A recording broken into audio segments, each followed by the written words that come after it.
Debate വിത്ത് സ്മൃതി പരുത്തിക്കാട്. ആറ്റുകാൽ ദേവിയുടെ പ്രാർത്ഥനാ പുണ്യം തേടി സ്ത്രീലക്ഷങ്ങൾ അനന്തപുരിയിലെത്തി സായുജ്യം നേടിയ ദിവസമാണിന്ന്. പക്ഷെ സർക്കാരിന്റെ കണ്ണു തുറക്കാൻ സെക്രട്ടേറിയറ്റിന് മുന്നിൽ വെയിലും മഴയും കൊണ്ട് തുടരുന്ന സ്ത്രീകൾക്ക് സായുജ്യമടയാൻ ഒന്നും കിട്ടിയിട്ടില്ല.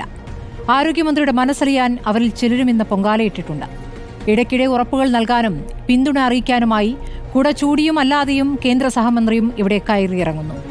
ഇന്നലെ 50 മിനിറ്റ് കേന്ദ്ര ധനമന്ത്രിയുമായുള്ള മുഖ്യമന്ത്രിയുടെ കൂടിക്കാഴ്ചയിൽ ആശമാരുടെ പ്രശ്നം മിണ്ടിയോ ഇല്ലയോ എന്നത് ഈ നിമിഷവും ദുരൂഹമായി തുടരുകയാണ്.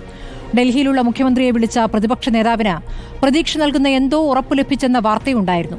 പക്ഷേ ഇന്ന് പാർട്ടി പത്രം പറയുന്നു 26,125 ആശമാരിൽ ഒട്ടും സ്വാധീനമില്ലാത്ത ചില ആശമാരുടെ സമരമാണ് 32ാം ദിവസത്തിൽ എത്തി നിൽക്കുന്നതെന്ന്. ഇടയ്ക്കിടെ ആവശ്യങ്ങൾ മാറ്റി പറയുന്നവരാണെന്ന്. ഇന്ന് തലസ്ഥാന തെരുവുകളിൽ ദേവീപ്രസാദത്തിനായി അടുപ്പൊരുക്കിയപ്പോൾ വീടുകളിലെ അടുപ്പെരിയാൻ ആശമാർ നടത്തുന്ന സമരത്തോട് എത്ര നാൾ മുഖം തിരിക്കും? സങ്കട പൊങ്കാല കാണുന്നില്ലേ എന്നതാണ് ചോദ്യം.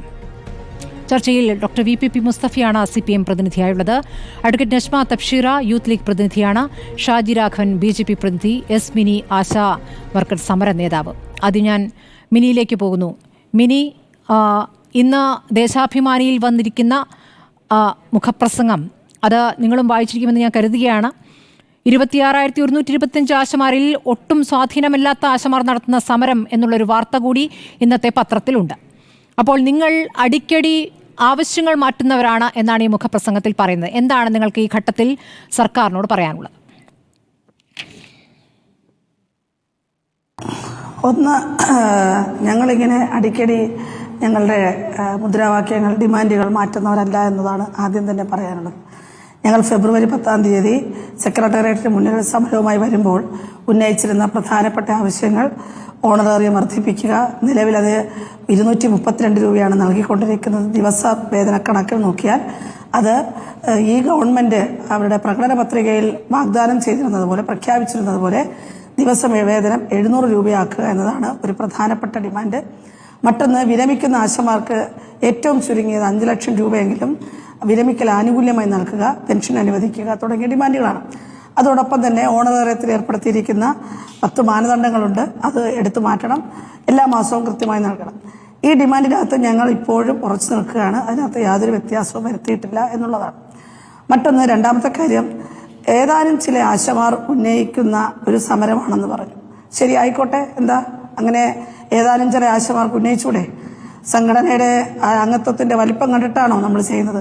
അങ്ങനെയാണെങ്കിൽ ഈ രാജ്യത്ത് എത്ര ശതമാനം ആളുകളാണ് ഇന്ന് ഇടതുപക്ഷത്തെ പിന്തുണയ്ക്കുന്നത്, അല്ലെങ്കിൽ CPM-നോ അല്ലെങ്കിൽ CPI-ക്കോ ഒക്കെ ഉണ്ടായിരിക്കുന്നത്? അപ്പോൾ ഇത് പറയുന്നത് ഒരു ന്യായമായ വാദമല്ല. ഒരിക്കലും ഒരു ഇടതുപക്ഷ പ്രസ്ഥാനം അതിനൊരു മാനദണ്ഡമായി ചൂണ്ടിക്കാട്ടിയിട്ടുന്നൊരു വിഷയമല്ല ഉന്നയിച്ചിരിക്കുന്നത്. ഞങ്ങൾ മുന്നോട്ട് വെച്ചിരിക്കുന്ന മുദ്രാവാക്യം അതിൻ്റെ ശരി തെറ്റുകളെയാണ് അവിടെ വിശകലനം ചെയ്യേണ്ടുന്നത്. 26,125 ആശമാരെയും ബാധിക്കുന്ന, അല്ലെങ്കിൽ അവർക്ക് എല്ലാവർക്കും വേണ്ടിയിട്ടാണ് ഞങ്ങൾ ഈ മുദ്രാവാക്യം വെച്ചിരിക്കുന്നത് എന്ന് മാത്രമല്ല, എന്തടിസ്ഥാനത്തിലാണ് ഈ കണക്കെടുത്തിരിക്കുന്നത് അറിയില്ല. ഞങ്ങൾ 32 ദിവസമായി ഈ തിരുവനന്തപുരത്ത് സെക്രട്ടേറിയറ്റിന് മുന്നിൽ നടക്കുന്ന ഈ സമരത്തിലൂടെ 10,000-കണക്കിന് ആളുകൾ ഇതിനോടകം ഞങ്ങളുടെ സമരപ്പന്തലിൽ വന്ന് വിവിധ പരിപാടികളിൽ പങ്കെടുത്ത്, അത് വലിയ മഹാസംഗമം അടക്കം നിയമസഭാ മാർച്ചടക്കമുള്ള പരിപാടികളിൽ പങ്കെടുത്ത് പോയിട്ടുണ്ട്. ഇനി ഈ വരുന്ന ആശമാർ എങ്ങനെയാണ് വരുന്നതെന്ന് കൂടെ അറിയണ്ടേ? അത് ഈ സമൂഹം അറിയണ്ടേ? ഈ ഓരോ ആശയും കേരളത്തിലെ 26,145 ആശയും CPM-ന്റെ CI2-ന്റെ CCTV-യിലൂടെയാണ് കടന്നു വരുന്നത്. ഒരാൾക്ക് പോലും അവിടെ സ്വതന്ത്രമായി വരാൻ പറ്റാത്തവണ്ണം വലിയ ബന്ധനങ്ങൾ തീർത്തിരിക്കുകയാണ്. അത് ഔദ്യോഗികവും അനൗദ്യോഗികമായ കണക്കെടുപ്പ് നടത്തിക്കൊണ്ടിരിക്കുകയാണ്. ആരൊക്കെയാണ് സമരപ്പന്തലിൽ വരുന്നതെന്ന് റിപ്പോർട്ട് കൊടുത്തുകൊണ്ടിരിക്കുകയാണ്. അവരെ ഭീഷണിപ്പെടുത്തുകയാണ്. അവരെ തിരികെ ജോലിയിൽ പ്രവേശിക്കാൻ ഇല്ലെങ്കിൽ നിങ്ങളുടെ ജോലി തെറിപ്പിക്കും എന്ന് പറഞ്ഞുകൊണ്ട് ബദൽ ഉത്തരവിറക്കുകയാണ്. ഇതൊക്കെ ചെയ്തിട്ടും അതിനെയൊക്കെ അതിജീവിച്ചാണ് വരുന്നത്. ഒരുപക്ഷെ കേരളം കണ്ടിട്ടില്ലാത്തതിൽ വെച്ചൊരു സഹന സമരമാണ് ഇവിടെ നടക്കുന്നത്. അപ്പോൾ അവിടെ ഇരുന്നുകൊണ്ട് എണ്ണം എടുക്കുക എന്ന് പറഞ്ഞാൽ അത് സഹതപിക്കാൻ മാത്രമേ കഴിയുള്ളൂ. ഇനി മറ്റൊരു കാര്യം, ഇങ്ങനെ എത്ര ന്യൂനപക്ഷമാണെന്നിരിക്കട്ടെ, പക്ഷേ ഈ സമരം ഇന്ന് രാജ്യത്തിൻ്റെ മുഴുവനൊരു പൊതുവിഷയമായി മാറിയിരിക്കുന്നു. പാർലമെന്റിൽ ഈ വിഷയം ചർച്ച ചെയ്യപ്പെടുന്നു. പാർലമെന്റ് 2 സഭകളും ചർച്ച ചെയ്യപ്പെടാൻ നിർബന്ധിതമായിരിക്കുന്നു. അങ്ങനെ ചർച്ച ചെയ്യപ്പെട്ടതിലൂടെ വേതന വർധനവ് നടത്തേണ്ടതാണെന്ന് കേന്ദ്ര ആരോഗ്യമന്ത്രിക്ക് പ്രഖ്യാപിക്കേണ്ടി വരികയാണ്. അത് നിസ്സാരപ്പെട്ട കാര്യമാണ്. അതൊരു സൂചനയായി മാത്രം അല്ലേ മിനി വന്നിട്ടുള്ള ഒരു സൂചനയായി മാത്രമാണ് വന്നിട്ടുള്ളത്. മിനി, ഇപ്പോൾ നിങ്ങളുടെ സമരത്തെ പറ്റി പ്രധാനമായും ആരോപണം ഉന്നയിക്കുമ്പോൾ CPM ആവർത്തിച്ചു പറയുന്നത് കേന്ദ്രവുമായി ബന്ധപ്പെട്ട് നിങ്ങൾക്ക് പരാതിയില്ലാത്തത് എന്തുകൊണ്ടാണ്? യഥാർത്ഥത്തിൽ നിങ്ങളുടെ വേതന വ്യവസ്ഥ മാറ്റണമെങ്കിൽ നിങ്ങളെ തൊഴിലാളികളായി അംഗീകരിക്കണമല്ലോ, അത് ചെയ്യേണ്ടത് കേന്ദ്രമാണല്ലോ. അപ്പോൾ അടിസ്ഥാനപരമായ ആ ആവശ്യം നിങ്ങൾ ഉന്നയിക്കുന്നേ ഇല്ല, നിങ്ങൾ ഓണറേറിയത്തിൽ മാത്രം നിൽക്കുന്നു. അപ്പോൾ അതിൽ ഒരു ദുഷ്ടലാക്കുണ്ട് എന്ന് അവർ പറയുമ്പോൾ അതിന് മറുപടിയുണ്ടോ? അത് അവർ പറഞ്ഞോട്ടെ, അത് അവരുടെ ദുഷ്ടലാക്കാണ് കാണുന്നതെന്ന് 32 ദിവസമായിട്ട് ഈ പൊരിവെയിലും ഈ പെരുമഴയത്തും ഇരിക്കുന്ന ആശാവർക്കർമാരെ കാണുന്ന പൊതുസമൂഹത്തിന് മനസ്സിലായിട്ടുണ്ട്. ഞാൻ പറഞ്ഞു വന്നത്, കേന്ദ്ര ഗവൺമെന്റിന് അങ്ങനെ ഒരു പരാമർശമെങ്കിലും നടത്തേണ്ടി വന്നത് ഇന്ത്യയിലെ മുഴുവൻ 10 ലക്ഷത്തോളം വരുന്ന ആശാവർക്കർമാർക്ക് ഗുണകരമായി ഭവിക്കുന്നു എന്ന് തന്നെയാണ്. ഇനി 2, ഞങ്ങൾ ഉന്നയിച്ചിരിക്കുന്ന ഡിമാൻഡ് എന്താണ്? ഓണറേറിയം നൽകുന്നത് സംസ്ഥാന സർക്കാരാണ് ആശമാരുടെ വർക്ക് പ്ലാൻ ചെയ്യുന്നത്, അവരുടെ സമയം നിശ്ചയിക്കുന്നത്, അവർക്ക് വിരമിക്കൽ പ്രായം നിശ്ചയിച്ചിരിക്കുന്നത്, അവരെ പിരിച്ചുവിടാനുള്ള അധികാരമുള്ളത് തുടങ്ങി എല്ലാ കാര്യവും ഈ സംസ്ഥാന സർക്കാരിന്റെ ആരോഗ്യ വകുപ്പിന് വേണ്ടി സംസ്ഥാനത്തെ ജനങ്ങൾക്ക് വേണ്ടി പ്രവർത്തിച്ചുകൊണ്ടിരിക്കുന്ന ഒരു വിഭാഗം എങ്ങനെയാണ് കേന്ദ്രത്തോട് മല്ലിടേണ്ടുന്നത്? ഞങ്ങൾക്ക് കേന്ദ്രത്തിന്റെ വിഷയത്തിലുണ്ട്, ഞങ്ങൾക്ക് സുവ്യക്തമായ നിലപാടുണ്ട്. ഞങ്ങൾ പലപ്പോഴും പറഞ്ഞിട്ടുണ്ട്, ഞങ്ങളുടെ ഈ സംഘടന രൂപീകരിക്കപ്പെട്ടതിന് ശേഷം ഞങ്ങൾ 2 തവണ പാർലമെന്റ് മാർച്ച് നടത്തിയിട്ടുണ്ട്. ഞങ്ങൾ 2019 കോവിഡിന് മുമ്പ് നടത്തിയ പാർലമെന്റ് മാർച്ചിനെ തുടർന്നാണ് ഇന്ന് കേന്ദ്രം തരുന്ന 2000 രൂപ എന്ന് പറഞ്ഞ ഫിക്സഡ് ഇൻസെന്റീവ് പ്രഖ്യാപിക്കപ്പെട്ടത്. അത് ഞങ്ങളുടെ പ്രക്ഷോഭത്തിന്റെ ഫലമാണ്. പക്ഷെ എന്ന് വിചാരിച്ച് ഈ തുച്ഛമായ 232 രൂപ ഓണറേറിയത്തിന്, അതും ഓർക്കണം 3-4 മാസം കൂടുമ്പോൾ സമരം ചെയ്താൽ മാത്രം കുടിശ്ശിക തരുന്ന ഒരു ഗവൺമെന്റിന്റെ മുന്നിൽ ഓണറേറിയം വർദ്ധിപ്പിക്കണമെന്ന് പറയുമ്പോൾ നിങ്ങൾ ഇവിടെ അല്ല സമരം ചെയ്യണം, നിങ്ങൾ കേന്ദ്രത്തിലാണെന്ന് പറയുന്നത് എത്ര ധാർഷ്ട്യമാണ്. അങ്ങനെയാണെങ്കിൽ എന്തിനാണ് CITU മറ്റ് സംസ്ഥാനങ്ങളിൽ പോയി 26,000 രൂപ 32,000 രൂപ വേണമെന്നൊക്കെ ആവശ്യപ്പെട്ട് സമരം ചെയ്യുന്നത്? 4 ദിവസം മുമ്പല്ലേ ഒറീസയിൽ സമരം ചെയ്തത്? അവരെന്തിനാണ് അപ്പോൾ ഒറീസ സംസ്ഥാന ഗവൺമെന്റിന് മുന്നിൽ ചെയ്തത്? അപ്പൊ ഇത് മുട്ടാപ്പോക്ക് ന്യായമാണ് പറയുന്നത്. ഇതൊന്നും കൊണ്ട് ഇരുട്ടുകൊണ്ടൊന്നും ഓട്ടയടയ്ക്കാൻ പറ്റില്ല. ഞങ്ങൾ വളരെ വ്യക്തമായ നിലപാടുണ്ട്. ഇനി സമരസമിതി ഈ സമരം വിജയിച്ചു കഴിയുമ്പോൾ തീരുമാനിക്കും കേന്ദ്ര ഗവൺമെന്റിന് മുന്നിൽ സമരം ചെയ്യേണ്ടതെന്ന് തീരുമാനിച്ചു കഴിഞ്ഞാൽ ഞങ്ങൾ അവിടെ പോയി സമരം ചെയ്യും. അതിനെന്താണ്? അത് സമരസമിതിക്ക് വിട്ടുകൊടുക്കും. നിങ്ങൾ സമരസമിതിയുടെ ബാക്കി കാര്യങ്ങൾ എന്തിനാണ് ചർച്ച ചെയ്യുന്നത്? ഞങ്ങൾക്ക് വളരെ വളരെ കേന്ദ്രത്തിലാണ് സമരമെങ്കിൽ ആരോഗ്യമന്ത്രിയും കൂടെയുണ്ട് എന്നൊരു ഉറപ്പും നിങ്ങൾക്ക് ലഭിച്ചിട്ടുണ്ടല്ലോ മിനി. നമുക്ക് CPM പ്രതിനിധിയുടെ പ്രതികരണം എന്താണെന്നറിയാം. ഡോക്ടർ VPP മുസ്തഫ, ഈ സമരവുമായി ബന്ധപ്പെട്ട്, സമരത്തിനോടുള്ള സമീപനവുമായി ബന്ധപ്പെട്ട് ഭാഷയിൽ അല്പം വ്യത്യാസം വന്നു എന്ന് വേണം ഇന്നത്തെ ദേശാഭിമാനിയുടെ മുഖപ്രസംഗത്തിൽ നിന്ന് മനസ്സിലാക്കാൻ. പക്ഷേ ചില വാർത്തകളിൽ ചില പ്രതികരണങ്ങളായി വരുന്നത് 26,125 ആശമാരിൽ ഒട്ടും സ്വാധീനമില്ലാത്ത ചിലരുടെ സമരം, അവർ ഇടയ്ക്കിടെ ആവശ്യങ്ങൾ മാറ്റി പറഞ്ഞുകൊണ്ടിരിക്കുന്നവരാണ് എന്ന രീതിയിൽ ആ സമരത്തെ ഇകഴ്ത്തിക്കാട്ടിക്കൊണ്ടുള്ള പ്രതികരണമാണ്. സമരവുമായി ബന്ധപ്പെട്ട് നിങ്ങൾക്ക് വ്യത്യസ്ത അഭിപ്രായമുണ്ട്.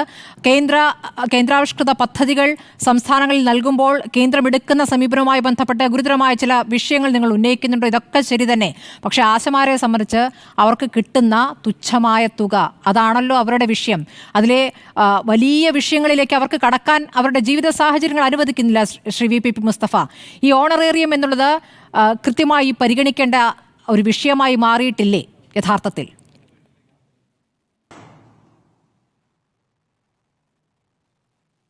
ആശമാരുൾപ്പെടെയുള്ള സ്കീം വർക്കേഴ്സിൻ്റെ കാര്യത്തിൽ രാജ്യത്ത് CPIM-നും CITU-വിനും ഉൾപ്പെടെയുള്ള ഇടതുപക്ഷ പ്രസ്ഥാനങ്ങൾക്ക് വളരെ സുവ്യക്തമായ നിലപാട് തന്നെയാണുള്ളത്. ആ നിലപാട് ഇന്നത്തെ ദേശാഭിമാനിയുടെ മുഖപ്രസംഗത്തിൽ തന്നെയും വ്യക്തമാക്കിയിട്ടുണ്ട്. അതിൻ്റെ ആദ്യത്തെ വാചകം ഞാൻ പറയാം. പൊതുജനാരോഗ്യ സംരക്ഷണാർത്ഥം ദിവസവും 8 മണിക്കൂറിലേറെ ജോലി ചെയ്യേണ്ടി വരുന്ന ആശമാരുടെ വേതനം ന്യായമായി ഉയർത്തണമെന്നത് ദീർഘമായി നിലനിൽക്കുന്ന ആവശ്യമാണ്. ദേശാഭിമാനിയുടെ മുഖപ്രസംഗം ആരംഭിക്കുന്നത് ഈ വാചകത്തോടു കൂടിയാണ്. എന്ന് പറഞ്ഞാൽ ആശമാർക്ക് അവർക്ക് അന്തസ്സായി ജീവിക്കാൻ ആവശ്യമായിട്ടുള്ള ഒരു വേതനം ഉണ്ടാകണം എന്ന സ്റ്റാൻഡ് CPIM-നും ഇടതുപക്ഷത്തിനും ഉള്ളത് കൊണ്ടാണ് CPIM-ന്റെ മുഖപത്രം അതിൻ്റെ മുഖപ്രസംഗത്തിലെ ആദ്യത്തെ വാചകം തന്നെ ഇങ്ങനെ പറഞ്ഞു വെക്കുന്നത്. എന്നിട്ട് പിന്നെയും പറയുകയാണ് ആ മുഖപ്രസംഗത്തിൽ, കഠിനമായി പണിയെടുക്കുന്ന ആശമാർക്ക് നീതി ഉറപ്പാക്കുകയാണ് വേണ്ടത്. ഈ ദിശയിൽ ആദ്യം വേണ്ടത് ആശമാരെ സ്ഥിരം തൊഴിലാളികളായി അംഗീകരിക്കുക എന്നതാണ്. മിനിമം വേതനവും പെൻഷനും ഉറപ്പാക്കാൻ ഈ തീരുമാനമെടുക്കേണ്ടത് കേന്ദ്രമാണ്. അതുകൊണ്ട് ഞങ്ങൾക്ക് യാതൊരു തർക്കവുമില്ല, ഞങ്ങൾക്ക് യാതൊരു സംശയവുമില്ല. അതുകൊണ്ടാണ് CITU-വിൻ്റെ നേതൃത്വത്തിൽ ഇവിടെ മിനി സൂചിപ്പിച്ചതുപോലെ രാജ്യത്തുടനീളം ഓരോ സംസ്ഥാനത്തും സമരം നടക്കുന്നത്, പാർലമെന്റിന് മുമ്പിലും സമരം നടക്കുന്നത്. ഈ 2024 ഒക്ടോബറിലാണ്, ഒരുപാട് പഴയ ഭൂതകാലത്തൊന്നുമല്ല. സംസ്ഥാനങ്ങൾക്ക് മുന്നിലുള്ള സമരം ഓണറേറിയവുമായി ബന്ധപ്പെട്ടല്ലേ ഡോക്ടർ വി.പി. മുസ്തഫ? അത് മറ്റ് സംസ്ഥാനങ്ങളിൽ ശരിയും കേരളത്തിൽ തെറ്റുമാകുന്നത് എങ്ങനെയാണ്? താങ്കൾ ഈ മുഖപ്രസംഗത്തിന്റെ ആദ്യ വാചകങ്ങൾ ഉദ്ധരിച്ചല്ലോ, അപ്പോൾ അവസാനത്തെ വാചകങ്ങളിലേക്ക് കൂടി വരണ്ടേ? ഇത്രയും പിന്തിരിപ്പൻ നിലപാട് സ്വീകരിക്കുന്ന BJP-യുടെ പ്രതിനിധികളെയാണ് തിരുവനന്തപുരത്ത് ആശമാരുടെ പേരിൽ നടക്കുന്ന സമരത്തിലേക്ക് സ്വീകരിച്ച് ആനയിച്ചിരിക്കുന്നത്. അവരങ്ങോട്ട് വരുമ്പോൾ കടന്നു പോകൂ എന്ന് പറയാൻ പറ്റില്ലല്ലോ. കേന്ദ്രത്തിനാണ് ഉത്തരവാദിത്വം എന്നറിയാമായിരുന്നിട്ടും അതെല്ലാം മറച്ചുവെച്ച് സംസ്ഥാന സർക്കാരിനെതിരെ നടത്തുന്ന സമരത്തിന്റെ പൊള്ളത്തരം ഓരോ ദിവസം കഴിയുന്തോറും കൂടുതൽ വെളിച്ചത്ത് വരുന്നു. എന്തൊക്കെ വെളിച്ചത്ത് വരുന്നു എന്ന് താങ്കൾ പറയണം. അടിക്കടി ആവശ്യങ്ങൾ മാറ്റുന്ന സമര നേതൃത്വം ഈ വിഷയത്തിൽ കേന്ദ്ര സർക്കാരിന്റെ ഉത്തരവാദിത്വം മറച്ചുപിടിക്കാനാണ് ശ്രമിച്ചത്. അപ്പോൾ അവരുടെ ആവശ്യങ്ങൾ എന്താണ് എന്നുള്ളത് ഒന്നുകൂടി ആവർത്തിച്ച് മിനി ഇപ്പോൾ പറഞ്ഞിട്ടുണ്ട്. അപ്പോൾ എന്ത് ആവശ്യം മാറിയെന്നാണ് ഈ ഘട്ടത്തിൽ CPM-ന് തോന്നുന്നത്?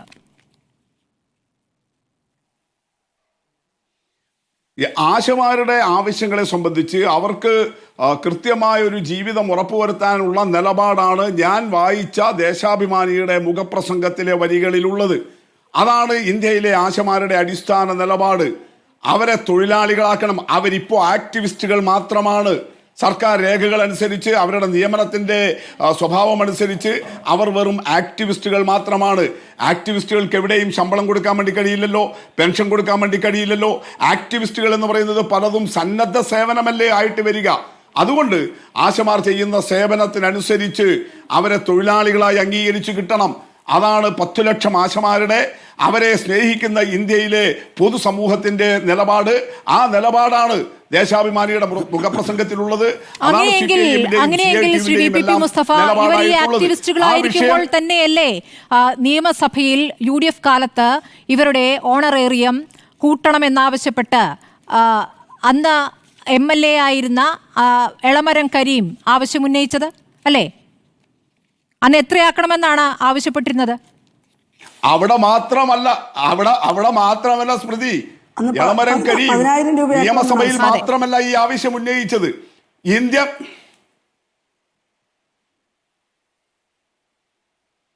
ഇന്ത്യൻ ലേബർ ഓർഗനൈസേഷന്റെ നാഷണൽ ലേബർ കോൺഫറൻസുകളുണ്ട്, ഇന്ത്യൻ ലേബർ കോൺഫറൻസുകൾ. അത് യഥാർത്ഥത്തിൽ അംഗീകൃത ട്രേഡ് യൂണിയൻ പ്രതിനിധികൾ പങ്കെടുക്കുന്ന തൊഴിലാളികൾ ആയിട്ട് അംഗീകരിച്ച രജിസ്ട്രേഡ് തൊഴിലാളികളുടെ പ്രശ്നങ്ങൾ ചർച്ച ചെയ്യുന്ന വേദിയാണ്. 2012 ആശമാരുടെ സമരം ഉന്നയിച്ച് CITU രാജ്യവ്യാപകമായി സമരം നടത്തുകയും ആ സമരത്തിന്റെ ആവശ്യം അംഗീകരിച്ചുകൊണ്ട് 2013 UPA ഭരിക്കുന്ന കാലത്ത്, രണ്ടാം UPAയുടെ കാലത്ത് ഇന്ത്യൻ ലേബർ കോൺഗ്രസിന്റെ സമ്മേളനത്തിന്റെ അജണ്ടയിൽ ഈ ആശമാരുടെ കാര്യം ഉൾപ്പെടുത്തി. അവർ വെറും ആക്ടിവിസ്റ്റുകളായിരുന്നിട്ട് പോലും അങ്ങനെ ഉൾപ്പെടുത്തിപ്പിക്കാൻ കഴിഞ്ഞത് CITUവിന്റെ സമരവും നിലപാടും കൊണ്ടാണ്. CITUയുടെ സമരങ്ങളെ തള്ളുന്നില്ല ഡോക്ടർ വി.പി. മുസ്തഫ. CITU സമരങ്ങളെ തള്ളുന്നില്ല. കേന്ദ്രവുമായി ബന്ധപ്പെട്ട് നിങ്ങൾ ഉന്നയിക്കുന്ന ആവശ്യങ്ങളും ഗൗരവത്തിലുള്ളതാണ്. അത് കേന്ദ്രം മാത്രം നടപ്പാക്കണം. കേന്ദ്രത്തിനാണ് നടപ്പാക്കാനാവുക എന്ന കാര്യത്തിലും തർക്കമില്ല. പക്ഷേ സംസ്ഥാനം ചെയ്യേണ്ട കാര്യം സംസ്ഥാനം ചെയ്യണമല്ലോ. ഓണറേറിയവുമായി ബന്ധപ്പെട്ട് നിങ്ങൾക്ക് UDF കാലത്ത് നിയമസഭയിൽ ഓണറേറിയം 10,000 ആക്കണമെന്ന് 2014 ആവശ്യപ്പെടാമെങ്കിൽ 2025 ഓണറേറിയം 21,000 ആക്കാമെന്ന് ആവശ്യപ്പെടാമല്ലോ. ഈ 21,000 എന്ന കണക്ക് പറഞ്ഞത് നിങ്ങൾ തന്നെയാണ് പ്രകടന പത്രികയിൽ, അല്ലേ? അപ്പോൾ ഇനി അടുത്ത തെരഞ്ഞെടുപ്പിന് തൊട്ട് മുൻപ് കൂട്ടി അതിലൂടെ വോട്ട് നേടാമെന്നുള്ള പ്രതീക്ഷയാണോ?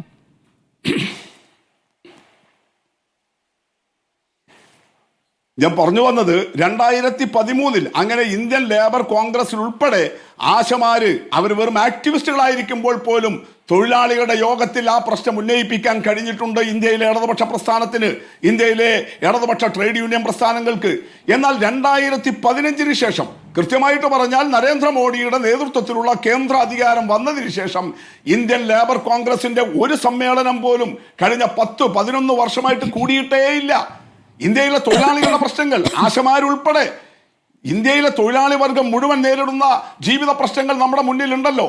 ആയിരക്കണക്കിന് തൊഴിലാളികളുടെ ജീവിതം പ്രതിസന്ധിയിലായ പ്രശ്നം നമ്മുടെ മുന്നിലുണ്ടല്ലോ.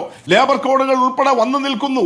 തൊഴിൽ സമയം നീട്ടണമെന്ന കോർപ്പറേറ്റ് മുതലാളിമാരുടെ വലിയ പ്രഖ്യാപനങ്ങൾ വരുന്നു.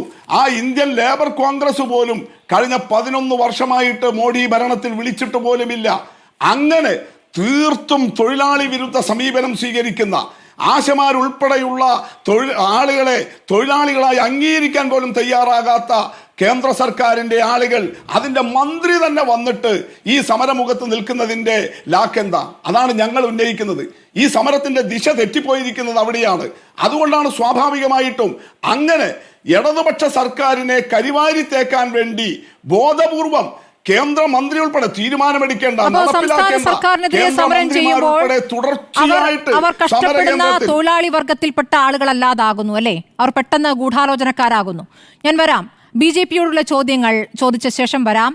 നജ്മയിലേക്ക് വരാം. അതിനു മുമ്പ് ശ്രീ ഷാജി രാഘവൻ, കേന്ദ്ര സർക്കാരുമായി ബന്ധപ്പെട്ടാണ് സംസ്ഥാന സർക്കാരിന് ആവർത്തിച്ച് വിമർശനമുള്ളത്. അത് ഇവിടെ സമരം ചെയ്യുന്ന ആശാവർക്കർമാർക്കില്ല എന്നുള്ളൊരു ആരോപണവും അവർ ഉന്നയിക്കുകയാണ്. 636.88 കോടി രൂപ കേന്ദ്രം നൽകാനുണ്ട്. യൂട്ടിലൈസേഷൻ സർട്ടിഫിക്കറ്റ് അയച്ചു കൊടുത്തിട്ടുണ്ട്, എന്നിട്ട് കിട്ടിയില്ല എന്ന് അവിടെ മന്ത്രി പറയുകയാണ്. പക്ഷേ കോ ബ്രാൻഡിങ്ങിന്റെ പേരിലാണ് വിഹിതം തടയുന്നത്. അത് വിശദമായി തന്നെ ഇന്ന് ദേശാഭിമാനി മുഖലേഖനത്തിൽ എഴുതിയിട്ടുണ്ട്. കേന്ദ്രമാണ് സ്ഥിരം ഇവരെ തൊഴിലാളികളായി അംഗീകരിക്കേണ്ടത്, അത് കേന്ദ്രം ചെയ്യുന്നില്ല. എന്നിട്ട് ഇവിടെ കേന്ദ്ര സഹമന്ത്രി അടിക്കടി ഈ സമരപ്പന്തലിൽ വന്ന് ഞാനുണ്ട് കൂടെ എന്ന് പറഞ്ഞതുകൊണ്ട് എന്തെങ്കിലും കാര്യമുണ്ടോ?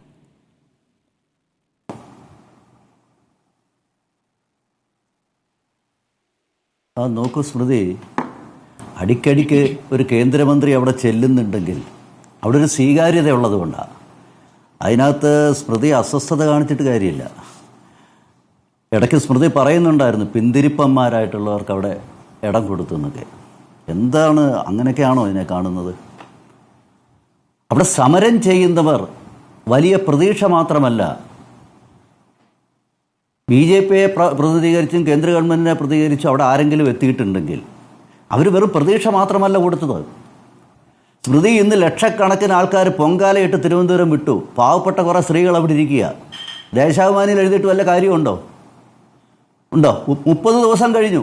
സഹതാപം കാട്ടിയിട്ട് എന്തെങ്കിലും കാര്യമുണ്ടോ?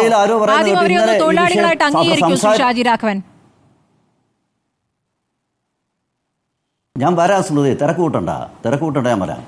ഞാൻ ചോദിച്ചത്, നിങ്ങൾ ഈ പറയുന്ന വിഷയത്തിൽ ഇടതുപക്ഷം കേരളത്തിലെ ആരോഗ്യമന്ത്രി നിയമസഭയ്ക്കുള്ളിലും CPM-ൻ്റെ പ്രതിനിധികൾ ചർച്ചയിലും വന്ന് പറയുന്നതിന് എന്തെങ്കിലും റെലവൻസ് ഉണ്ടെങ്കിൽ എന്തുകൊണ്ട് ഇന്നലെ സംസ്ഥാനത്തിൻ്റെ മുഖ്യമന്ത്രി കേന്ദ്ര ധനകാര്യമന്ത്രിയെ കണ്ട് വിവിധ വിഷയങ്ങൾ ചർച്ച ചെയ്തപ്പോൾ കേരളം കഴിഞ്ഞ 30 ദിവസമായി നിങ്ങളുടെ ചാനൽ ഉൾപ്പെടെ മണിക്കൂറുകൾ ബാക്കി വെച്ച് ചർച്ച ചെയ്യുന്ന ഈ വിഷയത്തെ അവിടെ എന്തുകൊണ്ട് റെപ്രസെൻ്റ് ചെയ്തില്ല? നിങ്ങൾ സംശയമല്ല ഒരു സംശയവും വേണ്ട. അങ്ങനെ സംശയം നിങ്ങൾ പറയുന്നുണ്ടെങ്കിൽ മുഖ്യമന്ത്രി എന്താ ചെയ്യേണ്ടത്? സമരക്കാരെ ഇന്ന് വിളിക്കണ്ടേ? വിളിച്ചിട്ട് അവരോട് പറയണ്ടേ, നിങ്ങളുടെ പ്രശ്നം ഞാൻ കേന്ദ്രത്തിൽ അവതരിപ്പിച്ചു, കേന്ദ്രം നിസ്സഹായാവസ്ഥയാണ് പറയുന്നത്, കേന്ദ്രം നിഷേധിക്കുന്നു. എന്താ സ്മൃതി? അവരെ ഒന്ന് വിളിച്ചിട്ടൊന്ന് കൺസോൾ ചെയ്യുക, അവരെ ഒന്ന് ആശ്വസിപ്പിക്കാൻ ഈ ഗവൺമെൻറ് തയ്യാറായോ? കമ്മ്യൂണിസ്റ്റ് പാർട്ടിയല്ലേ, തൊഴിലാളി വർഗ പാർട്ടിയല്ലേ സംസ്ഥാനം ഭരിക്കുന്നത്? ദേശാഭിമാനിയിൽ എഴുതിക്കൊണ്ട് എന്താ കാര്യമുള്ളത്? നിങ്ങളിപ്പോൾ എന്താ പറഞ്ഞു വെക്കാൻ ശ്രമിക്കുന്നത്?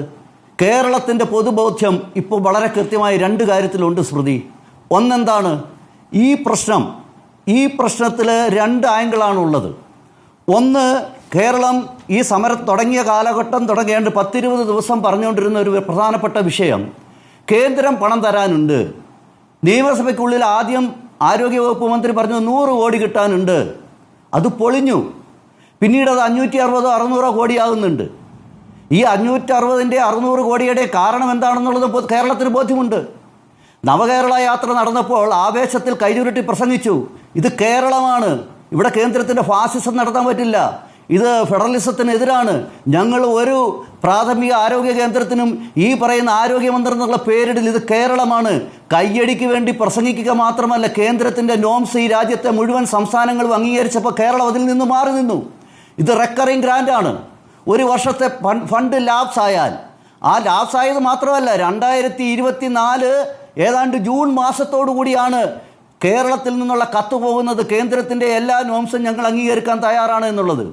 അപ്പോൾ ഒരു വർഷം കഴിഞ്ഞിട്ട് മാത്രം കേന്ദ്രത്തിൻ്റെ നോംസ് അംഗീകരിക്കുക വഴി കേരളത്തിലെ പാവപ്പെട്ട ആശമാർക്കുൾപ്പെടെ ആരോഗ്യ മേഖലയിലുണ്ടാകുന്ന എല്ലാ വികസന പ്രവർത്തനങ്ങളെയും പിറകോട്ടടിച്ചവർ കേരളത്തോട് ക്ഷമയല്ലേ ആദ്യം പറയേണ്ടത്? ഒരു റെക്കറിങ് ഗ്രാൻഡ് ഒരു സാമ്പത്തിക വർഷം കഴിഞ്ഞാൽ അത് കിട്ടും. ഇപ്പോൾ വയനാട്ടിൽ നമുക്കറിയാം, ഇപ്പോൾ അനുവദിച്ച 538 കോടിയുണ്ട്. അതിന് എക്സ്റ്റൻഷൻ കിട്ടും. കാരണം അത് ഒരു സമയത്തുള്ളൊരു എയ്ഡാണ്, ഒരു സമയത്തുള്ളൊരു സഹായമാണ്. അതുപോലെയാണോ ഈ പറയുന്ന എല്ലാ വർഷവും കേരളത്തിൻ്റെ റിക്വയർമെൻ്റ് അനുസരിച്ച് കൊടുക്കുകയും അതിൻ്റെ യൂട്ടിലൈസേഷൻ സബ്മിഷൻ അനുസരിച്ച് ഒരു വർഷം 3, 4, 5 ഗഡുക്കളായിട്ട് സംസ്ഥാനങ്ങൾക്ക് കൊടുത്തുകൊണ്ടിരിക്കുന്ന ഒരു ഫണ്ട്, ആ ഫണ്ട് കേരളം വളരെ മനഃപൂർവ്വമായി ഒരു വർഷം വെച്ച് താമസിപ്പിച്ചത് നഷ്ടപ്പെട്ടപ്പോൾ നിങ്ങൾ എവിടെ ആരോടാ പറയുന്നത് ഇനി കേന്ദ്രം തരാനുണ്ടെന്ന്? അങ്ങനെയുണ്ടെങ്കിൽ എന്തുകൊണ്ട് ബഹുമാന്യനായ മുഖ്യമന്ത്രി ഡൽഹിയിൽ പോയി എന്നുള്ളതാണ് CPM പറയുന്ന പ്രധാനപ്പെട്ട മറ്റൊരു ആരോപണം. യൂട്ടിലൈസേഷൻ സർട്ടിഫിക്കറ്റ് അയച്ചു കൊടുത്തിട്ടില്ല എന്ന് പറയുന്നു. അതിന് പക്ഷേ കോ ബ്രാൻഡിങ്ങിന്റെ പേരിലാണ് വിഹിതം തടയുന്നത്. ഈ ആരോഗ്യ വകുപ്പുമായി ബന്ധപ്പെട്ട് മാത്രമല്ല, കേന്ദ്രാവിഷ്കൃത പദ്ധതികളിൽ മുഴുവൻ നിങ്ങൾ അത് തുടരുന്നുണ്ട്. അങ്ങനെ കേരളത്തിന് കിട്ടേണ്ട കോടികൾ തരാതിരിക്കുന്നുണ്ട്. അതിൽ എങ്ങനെയൊക്കെയാണ് ഈ കോ ബ്രാൻഡിംഗ് എന്ന് പറയുന്നത്? എല്ലാത്തിലും കേന്ദ്ര പദ്ധതികളുടെ പേര് ലോഗോ വേണം. ഈ വീടുകളുടെ കാര്യത്തിലും MAY ഭവന പദ്ധതി, ലൈഫ് പദ്ധതിക്ക് അനുബന്ധമായി കേരളത്തിൽ നടപ്പാക്കുമ്പോൾ ഈ വീടുകൾക്ക് മുന്നിലൊക്കെ ഈ വീടിൻ്റെ ഐശ്വര്യം കേന്ദ്ര സർക്കാരാണെന്ന് എഴുതി വെക്കണം. അവിടെ ആത്മാഭിമാനത്തെ ചോദ്യം ചെയ്യുന്ന വിധത്തിൽ അങ്ങനെയുണ്ടെങ്കിലേ സഹായം തരൂ എന്ന രൂപത്തിൽ നിങ്ങൾ അവതരിപ്പിക്കുന്നു. അങ്ങനെ ഇല്ലെങ്കിൽ നിങ്ങൾക്ക് സഹായമില്ല എന്ന് പറയുന്നു. ഇതിനെയാണല്ലോ ഇപ്പോൾ കേരളവും തമിഴ്നാടും എതിർത്തുകൊണ്ടിരിക്കുന്നത്. എവിടെ സ്മൃതി കേരളം എതിർക്കുന്നത്? 2024 ജൂൺ 26 കൃത്യമായി കേരളം കത്തയച്ചു. ഒരു വർഷത്തിന് ശേഷം ഈ പറയുന്ന നോംസ് അംഗീകരിച്ചുകൊണ്ട് തന്നെയാണ് കൊടുത്തിരിക്കുന്നത്. നിങ്ങൾ ഈ ചർച്ച ചെയ്യുന്നത് ഒരു കൊല്ലം മുമ്പ് ചർച്ച ചെയ്ത കാര്യമാണ്. എന്ത് ബ്രാൻഡിങ് നടത്തിയെന്നാണ് വളരെ കൃത്യമായിട്ട് കേന്ദ്രം ഇതിനെ സംബന്ധിച്ച്. നിങ്ങളിപ്പോൾ യൂട്ടിലിറ്റി സർട്ടിഫിക്കറ്റ് അല്ലെങ്കിൽ യൂട്ടിലൈസേഷൻ സർട്ടിഫിക്കറ്റിനെ പറ്റിയിട്ട് സംസാരിച്ചു. നമുക്കറിയാം തൊഴിലുറപ്പ് ഈ യൂട്ടിലൈസേഷൻ സർട്ടിഫിക്കറ്റ് എന്ന് പറഞ്ഞാൽ സ്മൃതി ഒരു പേജിൽ ടൈപ്പ് ചെയ്ത് ഞങ്ങൾ ഇത്ര പണം ഉപയോഗിച്ചെന്ന് പറഞ്ഞ ഒരു കത്ത് കൊടുത്തുകൊണ്ട് യൂട്ടിലൈസേഷൻ സർട്ടിഫിക്കറ്റ് ആവില്ല. തൊഴിലുറപ്പ് പദ്ധതിയെ അടുത്തറിയുന്നവർക്കറിയാം. രാവിലെ അവർ പ്രവർത്തനത്തിന് ഇറങ്ങുമ്പോഴുള്ള ഫോട്ടോ, അതിനുശേഷം പ്രവർത്തനം കഴിഞ്ഞ് തിരിച്ചു പോകുമ്പോഴുള്ള ഫോട്ടോ, ഈ തരത്തിലാണ് കേന്ദ്ര ഗവൺമെൻറ് ഫണ്ടിൻ്റെ മിസ് യൂട്ടിലൈസേഷൻ തടയുന്നതിന് വേണ്ടിയിട്ട് നിലപാടുകളും ഈ പറയുന്ന യൂട്ടിലൈസേഷൻ സർട്ടിഫിക്കറ്റ് ഇംപ്ലിമെൻറ്റ് ചെയ്തിട്ടുള്ളത്. ഇതേ പാറ്റേണിൽ ആരോഗ്യ വകുപ്പിനെ സംബന്ധിച്ചിടത്തോളം പ്രത്യേകിച്ച് അവരുടെ ഈ പ്രവർത്തനങ്ങളിൽ ഇത് ആവശ്യമാണ്. 23, 24 ഇത് കേരളമാണ്, ഞങ്ങൾ ചെയ്യില്ല എന്ന് പറഞ്ഞിട്ട് ഒരു കൊല്ലം കഴിഞ്ഞ് സമ്മതിച്ച ഇവർ ഈ നടപടിക്രമങ്ങൾ പൂർത്തീകരിക്കേണ്ടിയിരിക്കുന്നു.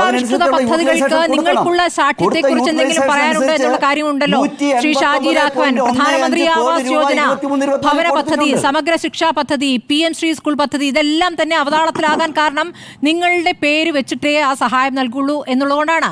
ഭവന പദ്ധതിയിൽ ബ്രാൻഡിംഗ് നിബന്ധന ഉപേക്ഷിക്കണമെന്നാവശ്യപ്പെട്ട് കേരളം കത്ത് നൽകി. 1.5 വർഷമായിട്ടും അതിന് മറുപടിയില്ല. 304 സ്കൂളുകളെ PM ശ്രീ പദ്ധതിയിൽ ഉൾപ്പെടുത്താനുള്ള നിബന്ധനയിൽ ഇളവ് വേണമെന്ന കേരളത്തിന്റെ ആവശ്യത്തിലും അഭ്യർത്ഥനയിലും ഇതുവരെ മറുപടിയില്ല. ഇതൊക്കെ ചില കാര്യങ്ങൾ മാത്രമാണ്.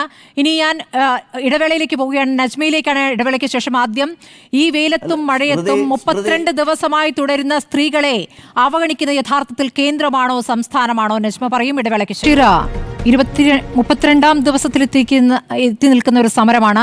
ആ സമരം എന്നുള്ളത് വെയിൽ കൊണ്ടുള്ള സമരമാണ്. നമ്മൾ കുറേ ദിവസങ്ങളായി ഈ വിഷയം തന്നെ ചർച്ച ചെയ്തുകൊണ്ടിരിക്കുന്നു. ഈ വിഷയത്തിൽ പരസ്പരം കുറ്റപ്പെടുത്തുന്നത് BJPയും CPIഎമ്മും പരസ്പരം കുറ്റപ്പെടുത്തുന്നത് നജ്മ കണ്ടല്ലോ. ഇക്കാര്യത്തിൽ പ്രതിപക്ഷം ഒരു നിലപാടെടുത്തിട്ടുണ്ട്, സമരത്തിന് പിന്തുണയും നൽകിയിട്ടുണ്ട്, ചില ഘട്ടങ്ങളിൽ പ്രതിഷേധ പരിപാടികളും നടത്തിയിട്ടുണ്ട്. ഇതിൽ ആരാണ് യഥാർത്ഥ കുറ്റവാളി എന്നാണ് മനസ്സിലാക്കൽ?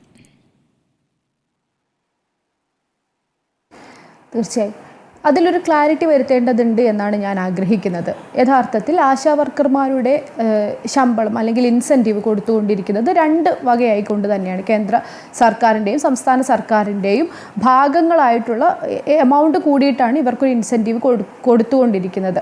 സംസ്ഥാന സർക്കാരാണ് ഇവരുടെ ഹോണറേറിയം കൊടുക്കുന്നതെന്നും കേന്ദ്ര സർക്കാരിൻ്റെ ഭാഗത്തു നിന്നാണ് ഇവരുടെ ഇൻസെൻറ്റീവ് കൊടുക്കുന്നത് എന്നുമാണ് ഞാൻ മനസ്സിലാക്കുന്നത്. ഈ സമരം വളരെ സ്പെസിഫിക് ആണ്. ഈ ചർച്ച തുടങ്ങിയപ്പോൾ തന്നെ പ്രിയപ്പെട്ട മിനി ഇവിടെ സൂചിപ്പിക്കുകയുണ്ടായി. അവർ ആവശ്യപ്പെടുന്നത് കൃത്യമായ കുറേ ന്യായമുള്ള വിഷയങ്ങളാണ്. അഥവാ അവർക്കുള്ള ശമ്പള വർധന, കുറേ കാലം മുൻപുണ്ടായിരുന്ന അതേ ശമ്പളം സ്കെയിൽ തുടർന്നുകൊണ്ടിരിക്കുകയാണ്. എന്നാൽ ജോലിയിൽ അന്നുണ്ടായതിനേക്കാൾ ഇരട്ടിയായ വലിയൊരു വർധന ഉണ്ടായിട്ടുണ്ട്. ആ ജോലിയുടെ വർധനയ്ക്ക് ആനുപാതികമായിക്കൊണ്ട് അവർക്ക് കിട്ടുന്ന എമൗണ്ടിലും അവർക്ക് കിട്ടുന്ന തുകയിലും വർധനവ് വേണമെന്ന വളരെ സ്പെസിഫിക് ആയിട്ടുള്ള ഒരു ആവശ്യം ഉന്നയിച്ചുകൊണ്ടാണ് യഥാർത്ഥത്തിൽ ഈ ആശാ തൊഴിലാളികൾ ഇവിടെ സമരം നയിച്ചുകൊണ്ടിരിക്കുന്നത്. പക്ഷേ ഇവർ ഈ പറഞ്ഞ പോലെ പന്ത് അങ്ങോട്ടും ഇങ്ങോട്ടും തട്ടിക്കളിച്ചുകൊണ്ട് അപഹാസ്യരാക്കുകയാണ്. ഈ വെയിൽ കൊള്ളുന്ന സ്ത്രീകളെ അപഹാസ്യരാക്കിക്കൊണ്ടുള്ള നിലപാടാണ് 2ഇടത്തു നിന്നും ഗവൺമെൻറ്റുകൾ സ്വീകരിച്ചു കൊണ്ടിരിക്കുന്നത്. പക്ഷേ ഈ പറഞ്ഞ പോലെ മിനി സൂചിപ്പിച്ച പോലെ വളരെ സ്പെസിഫിക് ആയിട്ട് അവർ ചോദ്യങ്ങൾ ചോദിക്കുന്നു. അവർ സംസ്ഥാന സർക്കാരിനോടാണ് ചോദിക്കുന്നത്, ഞങ്ങളുടെ ഹോണറേറിയം കൂട്ടിത്തരണം. എന്നാൽ അവർ പൂർണ്ണമായും കൈ കഴുകി അവിടെ നിന്ന് രക്ഷപ്പെടാൻ ശ്രമിക്കുന്നത്. ഏകദേശം 33 ദിവസം ഈ സമരം പിന്നിടുമ്പോഴാണ് മാധ്യമങ്ങൾ മുഴുവൻ ഈ ചർച്ച ഏറ്റെടുത്തതിന് ശേഷമാണ്, പൊതുസമൂഹം മുഴുവനായും എതിരായതിനു ശേഷമാണ് ദേശാഭിമാനിക്ക് വെളിവുണ്ടാവുന്നത് ഇങ്ങനെ ഒരു സമരം നടക്കുന്നുണ്ട് എന്ന്. അതിനു മുൻപ് വരെ അത് CPIM-നെ സംബന്ധിച്ചിടത്തോളം അരാജകത്വവാദികളുടെയും ജമാഅത്തെ ഇസ്ലാമിയുടെയും ഇവരുടെയൊക്കെ ഒരു വലിയ ഗൂഢാലോചനയിൽ ഉണ്ടാകുന്ന വലിയ സമരമാണ്. ഈ സ്ത്രീകളെ പുച്ഛിച്ചു തള്ളാനാണ് ഗവൺമെൻറ് പൂർണ്ണമായും ശ്രമിച്ചിട്ടുള്ളത്. ഒരു സമരത്തോട് ആ നാട് ഭരിക്കുന്ന സർക്കാർ സ്വീകരിക്കേണ്ട ഒരു സമീപനം അതാണോ എന്നതാണ് എൻ്റെ ഒന്നാമത്തെ ചോദ്യം. പ്രത്യേകിച്ച് സ്ത്രീകളായ ഒരു പറ്റം വർക്കേഴ്സിനോട് ഈ കഴിഞ്ഞ വനിതാ ദിനത്തിൽ, ഒരു നൂറ്റാണ്ട് മുൻപ് വനിതാ ദിനത്തിൽ ഈ നാട്ടിലെ സ്ത്രീകൾ സമരം ചെയ്തത് തുല്യവേതനത്തിന് വേണ്ടിയാണ്. അവർ അവിടെ എടുക്കുന്ന ജോലിയെ റെക്കഗ്നൈസ് ചെയ്യണമെന്ന് പറഞ്ഞുകൊണ്ടാണ്. ഒരു നൂറ്റാണ്ടിന് ശേഷവും 2025 വനിതാ ദിനം ആഘോഷിക്കുമ്പോൾ നമ്മൾ വലിയ പ്രസ്താവനകളൊക്കെ എടുക്കുമ്പോൾ കേരളത്തിൽ ഏറ്റവും അടിസ്ഥാന വർഗത്തിൽപ്പെട്ട സ്ത്രീകൾ ഇവിടെ ശമ്പള വർധനയ്ക്ക് വേണ്ടി, വേതന വർധനയ്ക്ക് വേണ്ടി സമരം നടത്തുകയാണ്. അതേ ഉദ്ദേശത്തിന് വേണ്ടി ഇന്ന് 2025 നമ്മൾ സമരം നടത്തിക്കൊണ്ടിരിക്കുകയാണ്. ആശാ വർക്കർമാർ എന്ന് പറയുമ്പോൾ വളരെ സ്പെസിഫിക് ആയിട്ട് അവിടെ സൂചിപ്പിക്കുന്നുണ്ട് ട്രെയിൻഡ് ഫീമെയിൽ വളണ്ടിയേഴ്സാണ്, ആക്ടിവിസ്റ്റ്. സ്ത്രീകളിൽ 20 വയസ്സ് മുതൽ 45 വയസ്സ് വരെയൊക്കെ പ്രായമുള്ള, 25 വയസ്സ് മുതൽ 45 വയസ്സ് വരെ പ്രായമുള്ള സ്ത്രീകൾ എടുക്കേണ്ട ഒരു തൊഴിലാണ്. ആ സ്ത്രീകൾ എടുക്കേണ്ട തൊഴിലിനെ ഇത് വളരെ അസംഘടിതമായ ഒരു വിഭാഗമാണ് എന്ന് കരുതിക്കൊണ്ട്, അവരുടെ മുന്നിൽ തല താഴ്ത്താൻ സർക്കാരിന് സൗകര്യമില്ല എന്ന് കരുതിക്കൊണ്ട് ഒരു ധാർഷ്ട്യമുള്ള നിലപാടാണ് സർക്കാർ എടുത്തുകൊണ്ടിരിക്കുന്നത്. അവർക്ക് കൂട്ടി നൽകാവുന്നതേ ഉള്ളൂ.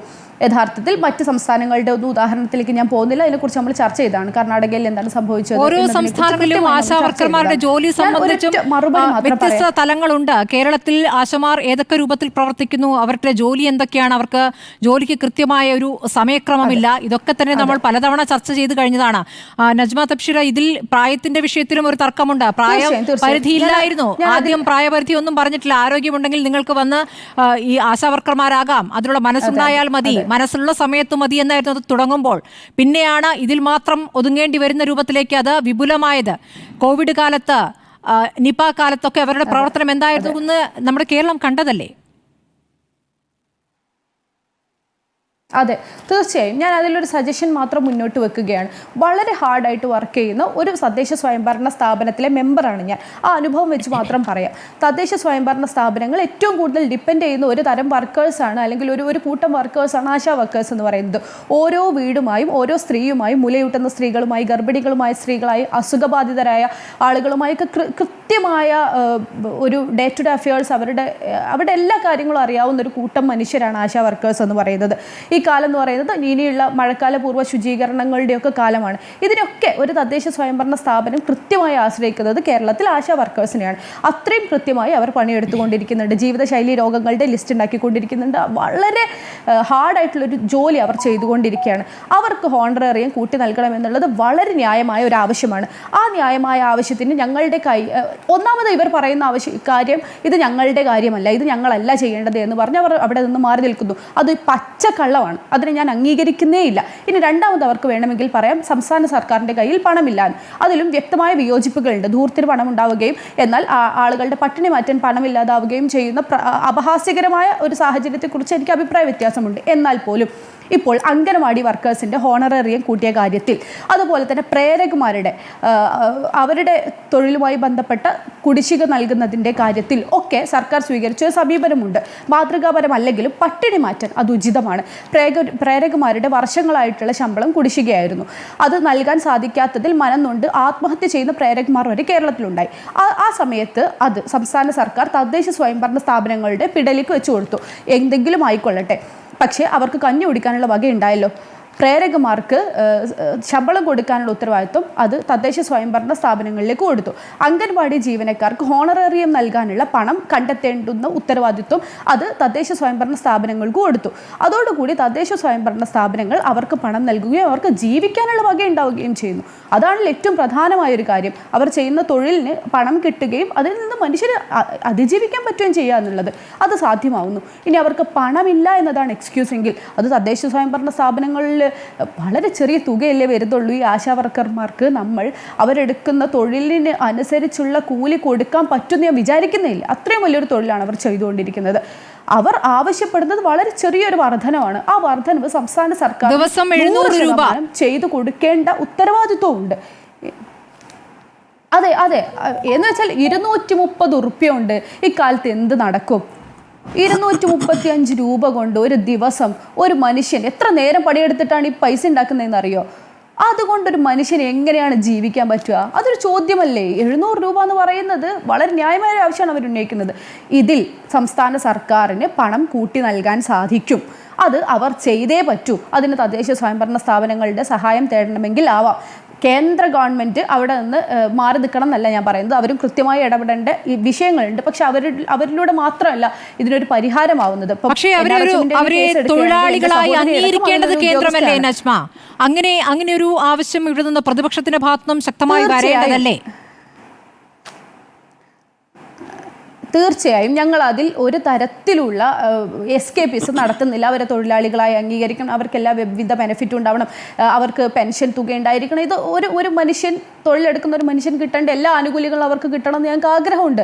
പക്ഷേ ഇവരിപ്പോൾ ഈ പറഞ്ഞ പോലെ അരി എത്ര നോക്കുമ്പോൾ പയർ 5 എന്ന് പറയുന്ന പോലെയാണ് ഇപ്പം അവർ പറഞ്ഞുകൊണ്ടിരിക്കുന്നത്. എക്സിസ്റ്റൻസിനുള്ള 5 ഉറുപ്പ്യ കയ്യുമ്പോൾ തരും, ഞങ്ങളൊന്ന് ജീവിച്ചോട്ടെ എന്നുള്ളതാണ്.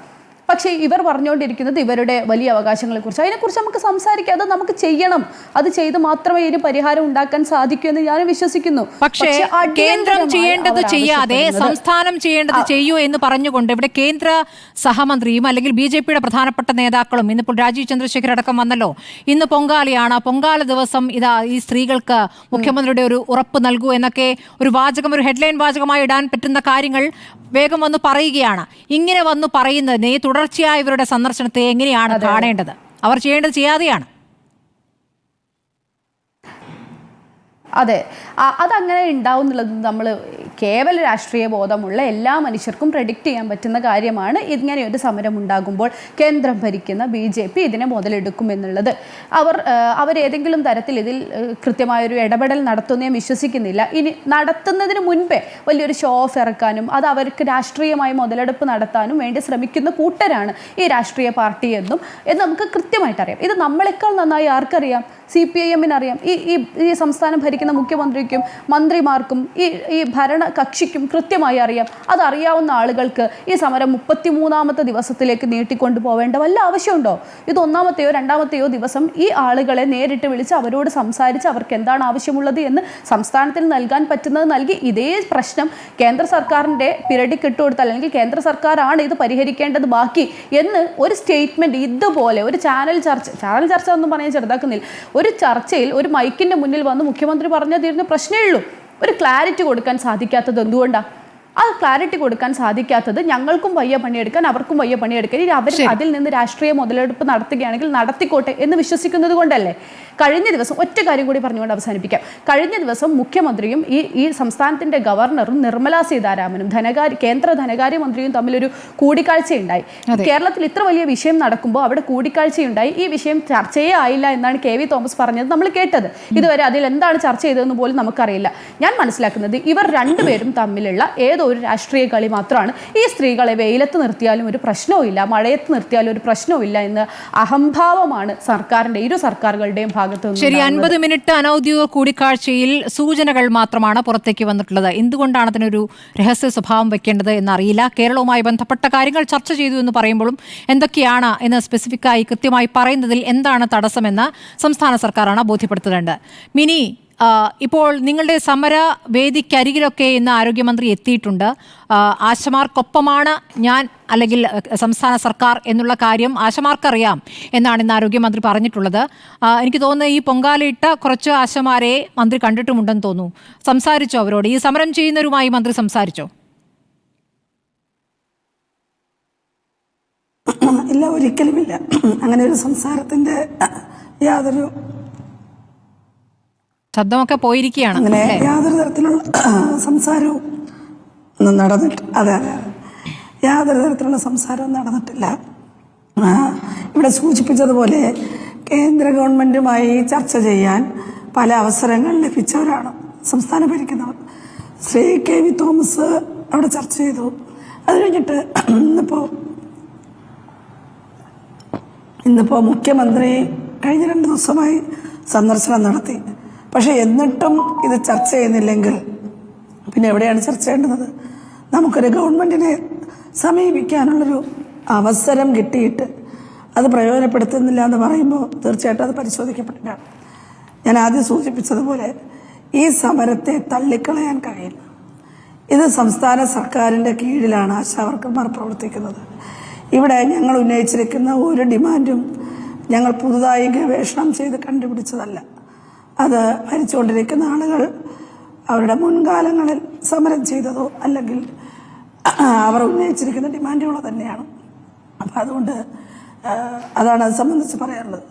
പിന്നെ മറ്റൊന്ന്, അവിടെ കേന്ദ്ര നേതാക്കൾ വരുന്നതോ അതൊന്നും സമരക്കാരുടെ അജണ്ടയല്ല.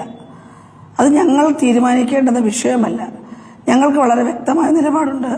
ആ നിലപാട് വെച്ചുകൊണ്ട് സമരം ചെയ്യുന്നു. ആ സമരപ്പന്തലിലേക്ക് നൂറുകണക്കിന് ആളുകൾ ആ വേദിയിലേക്ക് വരുന്നു, പിന്തുണ അർപ്പിക്കുന്നു. അത് മുതലെടുക്കുമെന്ന് ഭയമുണ്ടെങ്കിൽ ഇന്ന് സംസ്ഥാനം ഭരിക്കുന്ന ആളുകൾ അത് മുതലെടുക്കാൻ അവസരം കൊടുക്കരുത്. ഞങ്ങൾക്ക് അങ്ങനെ അഭിപ്രായമില്ല. ഞങ്ങളെ ആർക്കും മുതലെടുക്കാൻ കഴിയില്ല. ആക്ടിവിസ്റ്റ്, വോളണ്ടിയർ എന്ന പദമുണ്ടെങ്കിൽ ഇഷ്ടമുള്ളപ്പോൾ പ്രവർത്തിച്ചാൽ മതി. അവിടെ ഒരു കമ്പൽഷനും ഇല്ല. പക്ഷേ ആശാവർക്കർക്ക് പണി ഈ ഒന്നിനു പുറകെ ഒന്നായിട്ട് ഈ മുതുകത്ത് വെച്ചു കൊടുക്കുന്നത് ആരാണ്? സംസ്ഥാന സർക്കാരാണ്. അപ്പോൾ ജോലി ചെയ്യുമ്പോൾ കമ്പൽസറി ജോലിയും കൂലി ചോദിക്കുമ്പോൾ നിങ്ങൾ വോളണ്ടിയർ ആണെന്ന് പറയുന്ന ഈ ഇരട്ടത്താപ്പ് അത് ഇനി ഇവിടെ നടക്കില്ല. അതിവിടെ നടക്കില്ല. അങ്ങനെയാണെങ്കിൽ ജോലി ഇഷ്ടമുള്ളപ്പോൾ ചെയ്താൽ മതി. അത് മതിയോ? പറ്റില്ല. ഒരു സ്ഥിര സ്വഭാവത്തിലുള്ള പണിയായി ആശാവർക്കർ എന്ന ജോലി മാറിയിരിക്കുകയാണ്. അപ്പോൾ നമ്മൾ ആലോചിക്കേണ്ടുന്നത് ആശാവർക്കർ എന്ന് പറയുന്ന ഈ ഒരു സ്കീം തുടങ്ങുമ്പോൾ ഉണ്ടായിരുന്ന ജോലി ഭാരമല്ലേ ഇത്? അപ്പോൾ അതുകൊണ്ടാണ് ക്രമേണ അതിനൊരു സ്ഥിര സ്വഭാവം വരികയും അവിടെ വർക്കറായിട്ടോ അല്ലെങ്കിൽ അതത് സംസ്ഥാനങ്ങളിലെ സർക്കാർ ജീവനക്കാരുടെ ഭാഗമായിട്ടോ ഒക്കെ ആശാവർക്കറെ അംഗീകരിക്കേണ്ടതൊരു ആവശ്യകത വരികയാണ്. പക്ഷെ ആ ആവശ്യകത വരുമ്പോഴാണ് നമ്മുടെ ഇവിടെ ആശാവർക്കറെ ഒരു 10 പൈസയും കൊടുക്കാതെ പിരിച്ചുവിടാൻ ഉത്തരവിടുന്നത്. എത്ര ദിവസമാണ് ഈ ചർച്ച ചെയ്തത്? അങ്ങനെ ഒരു ഉത്തരവേ ഇട്ടിട്ടില്ലെന്ന് ഈ നേതാക്കൾ പറഞ്ഞുകൊണ്ടിരുന്നത്. അപ്പോൾ ഓരോന്നും ഇങ്ങനെ കള്ളം പറഞ്ഞ് പൊതുസമൂഹത്തിന്റെ മുന്നിൽ എന്തിനാണ് ഗവൺമെന്റ് അപഹാസ്യരാകുന്നത്? ഞങ്ങൾക്കതിന് താല്പര്യമില്ല. ഒരു ഇടതുപക്ഷ ഗവൺമെന്റ് ആണെങ്കിൽ ഇടതുപക്ഷ സ്വഭാവം വെച്ചുകൊണ്ട് ജനങ്ങളോടൊപ്പം ചേർന്ന് നിൽക്കണം. ശരി, മടങ്ങിയെത്താം. ശ്രീ VPP മുസ്തഫ, നേരത്തെ പറഞ്ഞതുപോലെ KV തോമസ് ധനമന്ത്രിയെ കണ്ടപ്പോൾ കണക്കുകൾ ചോദിച്ചപ്പോൾ കൈമലർത്തി എന്നുള്ളൊരു വിഷയം കൂടിയുണ്ടല്ലോ. പിന്നീട് മാധ്യമങ്ങൾ ചോദിച്ചപ്പോൾ അദ്ദേഹം അതിനോട് പ്രതികരിക്കാൻ തയ്യാറായുമില്ല. മുഖ്യമന്ത്രിയുമായുള്ള കൂടിക്കാഴ്ചയിൽ ഈ വിഷയം എടുക്കാൻ പറ്റാതിരുന്നതിന് കാരണം തന്നെ അതാണെന്ന് പറയുന്നു. അപ്പോൾ കാര്യങ്ങൾ അവതരിപ്പിക്കുന്നവർ തന്നെ ഉത്തരവാദിത്വം എത്രത്തോളം കാണിക്കുന്നുണ്ടെന്ന് ബോധ്യമാവുകയല്ലേ?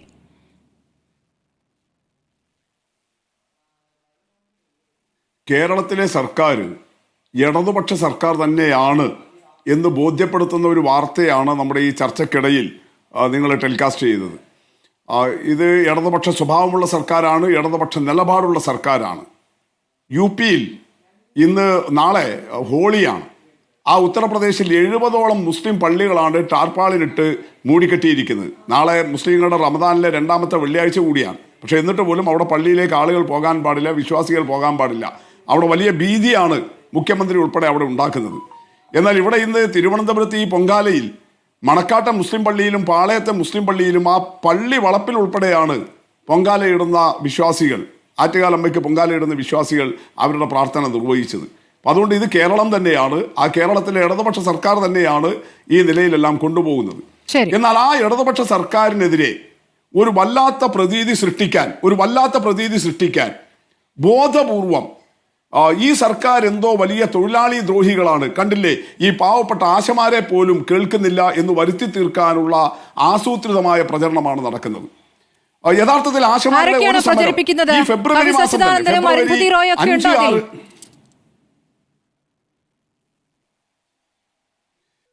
ഫെബ്രുവരി മാസം 5-6 തീയതികളിൽ ആശമാരുടെ ഒരു സമരം തിരുവനന്തപുരത്ത് നടന്നു. അത് ആശാ വർക്കേഴ്സ് ഫെഡറേഷൻ CITUവിന്റെ നേതൃത്വത്തിലായിരുന്നു. 6-ാം തീയതി അവരുമായിട്ട് ചർച്ച നടത്തി. ആ ചർച്ചയിലെടുത്ത തീരുമാനങ്ങളുടെ അടിസ്ഥാനത്തിൽ ഒരു ഉത്തരവ് 7-ാം തീയതി തന്നെ പുറത്തിറങ്ങി. അത് ഈ ഓണറേറിയം കിട്ടണമെങ്കിൽ നേരത്തെ ഇവർ 10 മാനദണ്ഡങ്ങൾ ഫുൾഫിൽ ചെയ്യണമായിരുന്നു.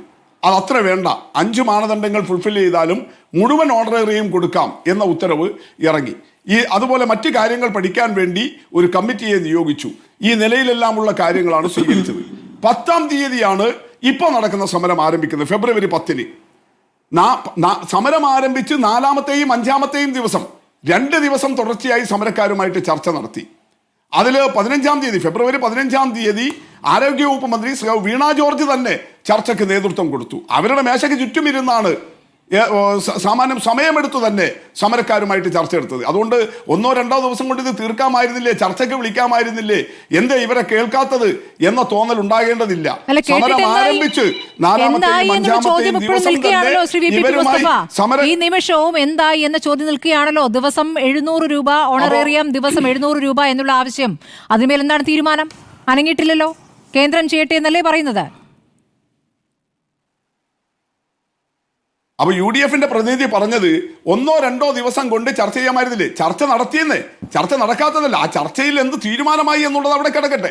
അപ്പൊ ഈ സമരത്തെ അവഗണിക്കുകയോ, ഈ സമരത്തെ ആദ്യം തന്നെ ഏകപക്ഷീയമായൊരു സംസാരത്തെ ചർച്ച എന്ന് വിളിക്കാൻ പറ്റില്ല. കർണാടക സർക്കാരും ചർച്ച നടത്തി 5 ദിവസം കഴിഞ്ഞപ്പോൾ. അത് കഴിഞ്ഞപ്പോൾ തീരുമാനം എന്താണ്? ഓണറേറിയം 10,000 ആക്കി കൂട്ടിക്കൊടുത്തു.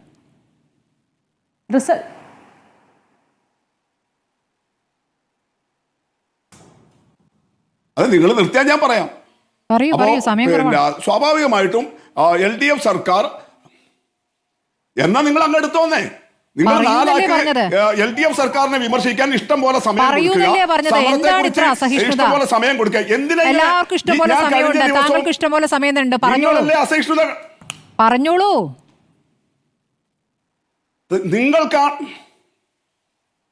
നിങ്ങൾക്കാണ് അസഹിഷ്ണുത. കാരണം നിങ്ങൾ 4 ആളും കൂടി പറഞ്ഞ ഇടതുപക്ഷ വിരുദ്ധതയെ പൊളിച്ചടുക്കി LDFന്റെ ന്യായമായ കാര്യങ്ങൾ ഞാൻ അവതരിപ്പിക്കുമ്പോൾ നിങ്ങൾക്ക് സമയമില്ല, വേഗം തീർക്ക് എന്ന് പറഞ്ഞ അസഹിഷ്ണുത കാണിച്ചത് സ്മൃതി പരുത്തിക്കാടാണ്. മനസ്സിലായില്ലേ? അതുകൊണ്ട് എനിക്ക് യാതൊരു നിർബന്ധവുമില്ല നിങ്ങളുടെ കൂടെ ഇങ്ങനെ ചർച്ചയ്ക്ക് ഇരിക്കണമെന്ന്. സമയമില്ലെങ്കിൽ മാറ്റിക്കൊടുത്തോളൂ. എന്താ ഞാൻ ചെയ്യേണ്ടത്? ഈ ഉത്തരം മുട്ടുമ്പോൾ നല്ല രോഷം കാണിച്ച് പിണങ്ങി പോകുന്ന രൂപത്തിൽ അത് അവസാനിപ്പിക്കുന്ന നല്ലൊരു തന്ത്രമാണ്.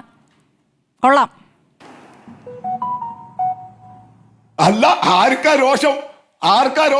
സ്മൃതി ഇത് കഴിഞ്ഞിട്ട് വീട്ടിൽ പോയിട്ട് നോക്കിയാൽ മതി. സ്മൃതിയുടെ പല വീഡിയോകളും നോക്കിയാൽ മതി. ചർച്ചകളിൽ ഇടതുപക്ഷ പ്രതിനിധികൾ പങ്കെടുക്കുമ്പോൾ തുടങ്ങി ക്ലാസ്, തുടങ്ങി മറ്റേത് എന്നൊക്കെ പറഞ്ഞിട്ട് ഇങ്ങനെ പിറുപിറുക്കുന്നത് രോഷം പ്രകടിപ്പിക്കുന്നത് ആരാണ് എന്ന് സ്മൃതി സ്വന്തം വീഡിയോ നോക്ക്. അതാണ് നിങ്ങളുടെ സമയത്തിൽ നിങ്ങൾക്ക് ഉത്തരം പറയുന്നതിന് പകരം നിങ്ങൾ ഉപദേശത്തിന്റെ ഒരു നീണ്ട കെട്ടഴിക്കാറുണ്ട്. അത് സമയം പോലാണ്. ഞങ്ങൾ എന്ത് രോഷ പ്രകടിപ്പിച്ചിട്ടുള്ളത്? അതിപ്പോ കാണുന്നില്ലേ? സമയം പോയില്ലേ? നിങ്ങൾക്ക് നല്ല വാദങ്ങൾ ഉണ്ടല്ലോ, അതങ്ങ് പറഞ്ഞോളൂ. KV തോമസിന്റെ കാര്യത്തിൽ ഇതുവരെ മറുപടി പറഞ്ഞില്ല. കണക്കറിയാത്ത KV തോമസ്. ഞങ്ങൾക്ക് നല്ല വാദം തന്നെയാണുള്ളത്. അത് കേരളത്തിലെ ജനങ്ങൾക്ക് ബോധ്യപ്പെടുന്ന വാദമാണ്. കാരണം ഈ സമരം എന്ന് പറയുന്നത് 2021 ഇതുപോലെ സെക്രട്ടേറിയറ്റിന് മുന്നിൽ വന്നൊരു സമരം നടത്തി. അത് ഉദ്യോഗാർത്ഥികളുടെ പേരിലായിരുന്നു. PSC റാങ്ക് ഹോൾഡേഴ്സിന്റെ പേരിൽ ശയന പ്രതീക്ഷണം അത് ഇത് എന്ന് പറഞ്ഞിട്ട് ഇതുപോലെ അന്നത്തെ മാധ്യമങ്ങളെല്ലാം വലിയ നിലയിൽ തുടർച്ചയായി ലൈവ് ടെലികാസ്റ്റ് കൊടുത്ത് ആ ഇലക്ഷന്റെ തൊട്ട് മുമ്പ് 2021 ഇതുപോലെ ഒരു സമരം നടത്തിയിട്ട് LDF സർക്കാരിനെതിരെ ഒരു പ്രതീതി ഉണ്ടാക്കാൻ ശ്രമിച്ചതാ. തൊഴിലാളികൾക്കിടയിലും ഉദ്യോഗാർത്ഥികൾക്കിടയിലും അതിന്റെ മറ്റൊരു രൂപമാണ് താങ്കൾ എന്താണ് സ്ഥാപിക്കാൻ ശ്രമിക്കുന്നത്? 32 ദിവസമായി കുറച്ച് സ്ത്രീകൾ സെക്രട്ടേറിയറ്റിന് മുന്നിൽ നടത്തുന്ന സമരം നാടകമാണെന്നോ, ആ സമരത്തിൽ മുദ്രാവാക്യം വിളിച്ച് ആവശ്യങ്ങൾ ഉറച്ചുറച്ചു പറഞ്ഞപ്പോൾ അവർക്ക് ശബ്ദമില്ലാതായിരിക്കുന്നു അല്ലെ? ഈ ചർച്ചയിൽ ഇരിക്കുന്ന എനിക്ക് പറയുമ്പോൾ ശബ്ദം ഇടറുന്നുണ്ട്. ശബ്ദമില്ലാതായിരിക്കുകയാണ് സംസാരിച്ച്. നിങ്ങൾ ആരെയാണ് പറയുന്നത്? ആരുടെ നാടകത്തെക്കുറിച്ചാണ് പറയുന്നത്? നിങ്ങളുടെ ആത്മാർത്ഥതയെ നിങ്ങൾ ഈ പറയുന്ന ജനത്തിൽ ആരൊക്കെയുണ്ട്? എന്തുകൊണ്ടാണ് കവി സച്ചിദാനന്ദനും, നിങ്ങൾ എപ്പോഴും പിന്തുണയ്ക്കുന്ന കവി സച്ചിദാനന്ദനും, സാംസ്കാരിക പ്രവർത്തകർ എന്ന് നിങ്ങൾക്ക് എപ്പോഴും പിന്തുണ നിൽക്കുന്ന കവി സച്ചിദാനന്ദനും അരുന്ധതി റോയ്ക്കൊന്നും നിങ്ങളുടെ ഈ വാദം മനസ്സിലാകാത്ത എന്തുകൊണ്ടായിരിക്കാം? മാധ്യമങ്ങളെ കുറ്റം പറഞ്ഞോളൂ, അതിനൊരു മറുപടി ഉണ്ടോ? 2021 ഉദ്യോഗാർത്ഥികളുടെ സമരം നടക്കുമ്പോൾ ഇതേ ഭാഷ തന്നെയാണ് ഉപയോഗിച്ചത്. അതിലും പെൺകുട്ടികൾ ഉണ്ടായിരുന്നു, ഇവരെക്കാൾ ചെറുപ്പക്കാരികൾ അന്ന് ആ സമരത്തിൽ ഉണ്ടായിരുന്നു. ഉദ്യോഗാർത്ഥികളുടെ സമരവും തട്ടിപ്പായിരുന്നു. ഒന്നും കിട്ടാത്ത നിയമനം കാത്ത ആരും നിൽക്കുന്നില്ല. അതാണോ പറഞ്ഞു വെക്കുന്നത്? താങ്കൾ പറഞ്ഞ് അവസാനിപ്പിക്കുന്നത് PSCയിൽ നിയമനം കാത്ത ആരുമില്ല എന്നാണോ പറഞ്ഞ് അവസാനിപ്പിക്കുന്നത്? എല്ലാ പ്രശ്നങ്ങൾക്കും കാരണമെന്ന്. എന്നിട്ട് ഇവിടെ ഇപ്പോഴും അത് തന്നെ ആവർത്തിക്കാൻ ശ്രമിക്കുന്നു. ചെയ്യേണ്ട കേന്ദ്രത്തെ കുറിച്ച് പറയാനോ, ആ ചെയ്യേണ്ട കേന്ദ്രത്തിന് കണക്ക് കൊടുക്കാത്ത KV തോമസിനെ കുറിച്ച് എന്താണ് മറുപടി? വിമർശിക്കുമ്പോഴോ അത് വിമർശിക്കാനോ ചെയ്യേണ്ട കേന്ദ്രം കണക്ക് ചോദിച്ചപ്പോൾ കൈമലർത്തിയ കെ.വി. തോമസിനെ കുറിച്ച് എന്താണ് മറുപടി വി.പി. മുസ്തഫ? ഈ ഇടതുപക്ഷ സർക്കാർ തൊഴിലാളി ദ്രോഹമാണ് എന്ന പ്രതീതി ഉണ്ടാക്കാൻ നിങ്ങൾ നടത്തുന്ന രാഷ്ട്രീയ ഗൂഢനീക്കമാണിത്. ഞാൻ നിങ്ങൾ ഉന്നയിച്ച വിഷയവും ബി.ജെ.പി. പ്രതിനിധിയോട് ചോദിച്ചിട്ടുണ്ട്. താങ്കൾക്ക് അങ്ങനെ പറയാൻ പറ്റില്ല. നിങ്ങൾ ഇന്ന് പാർട്ടി മുഖപത്രത്തിൽ എഴുതിയ മുഖപ്രസംഗത്തെക്കുറിച്ചും അതിലെ കാര്യങ്ങളെക്കുറിച്ചും ഞാൻ ബി.ജെ.പി. പ്രതിനിധിയോട് ചോദിച്ചിട്ടുണ്ട്. അത് ചോദിച്ചിട്ടില്ല എന്ന് താങ്കൾക്ക് പറയാൻ കഴിയില്ല. താങ്കളോടുള്ള ചോദ്യങ്ങൾക്ക് താങ്കൾക്ക് വ്യക്തമായ ഉത്തരവില്ലെങ്കിൽ അത് താങ്കളുടെ പ്രശ്നം. അതുപോലെ എല്ലാ കാര്യങ്ങളും പറഞ്ഞു, വളരെ കൃത്യമായിട്ടും വിവരം പറഞ്ഞു. എന്നിട്ട് ഇല്ല, കെ.വി. തോമസിന് കണക്കില്ലാത്തതിനെ കുറിച്ച് പറഞ്ഞില്ലല്ലോ. എത്ര നേരമായി ചോദിക്കുന്നു? ഓരോ വിഷയത്തിനും മറുപടി പറഞ്ഞു. ഇല്ല, മറുപടി പറയുന്നത് ബോധപൂർവം തടസ്സപ്പെടുത്തുകയാണ്. ഇല്ല, കെ.വി. തോമസിന് കണക്കറിയാത്തതിനെ കുറിച്ച് മറുപടി കേട്ടില്ല. പറയൂ മുസ്തഫ, പറയൂ. കെ.വി. തോമസിന്റെയിലും പറയാം. എനിക്ക് അവസരം തരണം. നിങ്ങൾ ഇതാ നോക്ക്. അല്ലെങ്കിൽ നിയമസഭയിൽ വെച്ച രേഖകളുണ്ട്. നിയമസഭയുടെ മേശപ്പുറത്ത് വെച്ച രേഖകൾ. അപ്പൊ ഈ രേഖയൊന്നും ഇല്ലാതെയാണോ കെ.വി. തോമസ് നിർമ്മല സീതാരാമനെ കണ്ടത്? ആ രേഖ മതിയായിരുന്നല്ലോ. നിർമ്മല സീതാരാമന് കൊടുക്കേണ്ട രേഖ ഏതാണോ അത് നിർമ്മല സീതാരാമന് കൊടുത്തിട്ടുണ്ട്. നിർമ്മല സീതാരാമന് കൊടുക്കേണ്ട രേഖ ഏതാണോ അത് കൊടുത്തിട്ടുണ്ട്. അതിനൊന്നും ഒരു തർക്കവും വേണ്ട. എവിടെയാണോ പറയേണ്ടത് അവിടെയെല്ലാം പറഞ്ഞിട്ടുണ്ട്. കൊടുക്കേണ്ട രേഖകൾ കൊടുത്തതിന്റെ കോപ്പികളാണ് നിയമസഭയുടെ മേശപ്പുറത്ത് വെച്ചത്. അങ്ങനെ കിട്ടിയിട്ടില്ല എന്നാണ് ആരോഗ്യമന്ത്രി പാർലമെന്റിനെ തെറ്റിദ്ധരിപ്പിച്ചത്. അത് നിഷേധിക്കാൻ ഇതുവരെ കഴിഞ്ഞോ? അത് വെച്ചിട്ട് 48 മണിക്കൂർ കഴിഞ്ഞല്ലോ. അങ്ങനെ എല്ലാം ചെയ്തിട്ട് ഒരു 40 സെക്കൻഡിൽ മറുപടി പറഞ്ഞാൽ വലിയ ഉപകാരം. വേഗം പറഞ്ഞോളൂ ശ്രീ ഷാജി രാഘവൻ. അത് ഉൾപ്പെടെ എല്ലാ കാര്യത്തിലും അങ്ങേയറ്റത്തെ ഏറ്റവും മോശമായ സമീപനമാണ് ദൗർഭാഗ്യവശാൽ ഈ സമരത്തിന്റെ പശ്ചാത്തലത്തിൽ. മോശമായ സമീപനം നേരിടുന്നവരെ കുറിച്ചാണല്ലോ നമ്മൾ ചർച്ച ചെയ്യുന്നത് 32 ദിവസമായി. ബഹുമാനപ്പെട്ട മുസ്തഫ, താങ്കളുടെ സമയം ഒന്ന് അവസാനിപ്പിക്കൂ പ്ലീസ്. ഞാൻ വളരെ കുറച്ച് സമയം എടുക്കുകയുള്ളൂ. എനിക്ക് മുസ്തഫയ്ക്ക് മറുപടി കൊടുക്കാൻ ഞാൻ ആഗ്രഹിക്കുന്നില്ല. കാരണം ഇന്നലെ മുഖ്യമന്ത്രി ഈ വിഷയം അവിടെ ചർച്ച ചെയ്യാത്തപ്പോൾ തന്നെ ഈ വിഷയങ്ങളൊക്കെ കേരള സമൂഹത്തിന് പൊതുബോധ്യത്തിൽ ഇത് വന്നിട്ടുണ്ട്. ആ വിഷയങ്ങളൊക്കെ തന്നെ ഇവിടെ ഒരു പ്രധാനപ്പെട്ട വിഷയം എന്താ? ആശമാരുടെ പ്രധാനപ്പെട്ട വിഷയം അവരുടെ സേവന വേതന വ്യവസ്ഥകൾ വർദ്ധിപ്പിക്കുക എന്നുള്ളതാണ്. അതിൽ കേന്ദ്രം ഒന്നും ചെയ്തില്ല എന്ന് സ്മൃതി ഉൾപ്പെടെ പറയാൻ ശ്രമിക്കുന്നത് കേട്ടു. സ്മൃതി, ദേശീയ ആരോഗ്യ ദൗത്യ മിഷൻ സ്റ്റിയറിംഗ് ഗ്രൂപ്പ്, ഈ ഗ്രൂപ്പ് എന്ന് പറയുന്നത് ദേശീയ ആരോഗ്യ മിഷൻ്റെ ഉയർന്ന നയരൂപവൽക്കരണ സമിതിയാണ്. ഈ സമിതി മീറ്റിംഗ് കൂടുക മാത്രമല്ല, ഇവരുടെ സേവന വ്യവസ്ഥ കേന്ദ്ര ഗവൺമെൻറ് എന്താ കൊടുത്തുകൊണ്ടിരിക്കുന്നത്? ഇൻസെൻറ്റീവുകളാണ്. അതായത് കേന്ദ്രം ഏൽപ്പിക്കുന്ന ജോലികളുണ്ട്.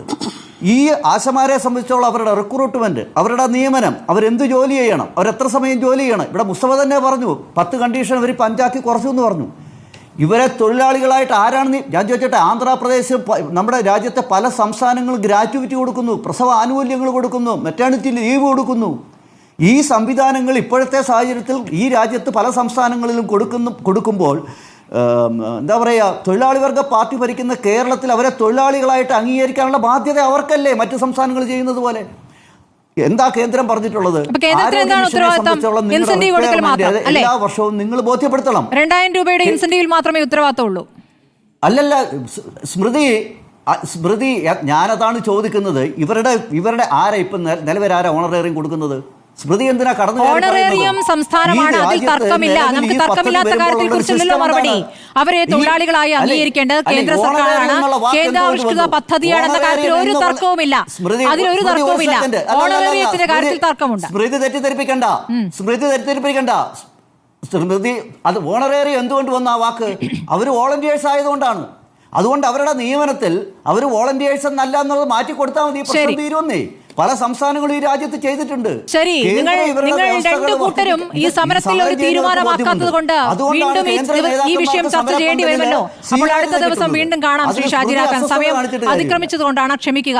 ശ്രീ വി.പി. മുസ്തഫ, ഞാൻ പരമാവധി സമയം നൽകിയിട്ടുണ്ട്. ചർച്ചയിൽ 2 കൂട്ടരുടെ വാദങ്ങളും ജനം കേട്ടിട്ടുമുണ്ട്. വളരെ നന്ദി Shri V P. Musthafa, advocate Najma Thabsheera, Shaji Raghavan, S Mini ചർച്ചയിൽ പങ്കെടുത്തതിന്.